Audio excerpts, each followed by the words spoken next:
Hey, I'm Cherie from Style Arcade. Let's dive into managing reports and templates, a tool designed to help your team stay organised and efficient. I would have loved this during my buying day.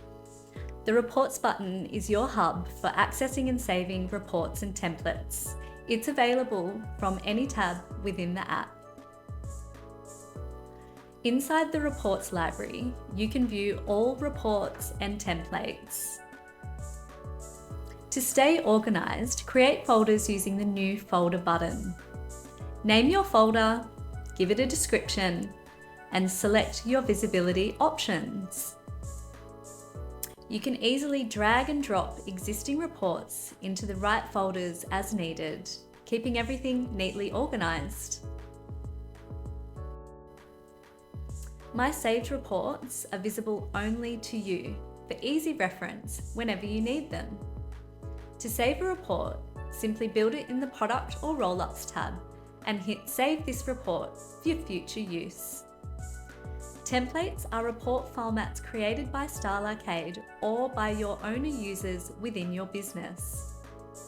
These ensure that everyone can access standardised insights, keeping your team aligned.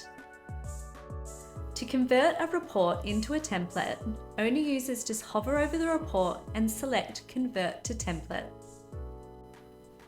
Need to tweak a template?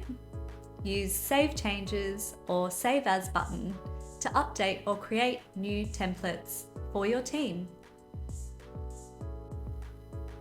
On the Discover tab, you can customise your dashboard and select the most important information to your business by adding, removing, or rearranging templates. This function is individual to you and does not synchronize dashboards across your whole business. To customize your view, click on the empty grid or edit. Add any 3 templates created in the Products tab. These templates will have images displayed. Next, add any 4 templates to the bottom. These templates will only show the report name. You can also drag to rearrange or click X to remove any of the templates if you change your mind. Once you're happy with your selected view, click Apply and you're done. With Style Arcade, managing your reports and templates has never been easier, allowing your team to focus on what really matters, driving growth and success for your business.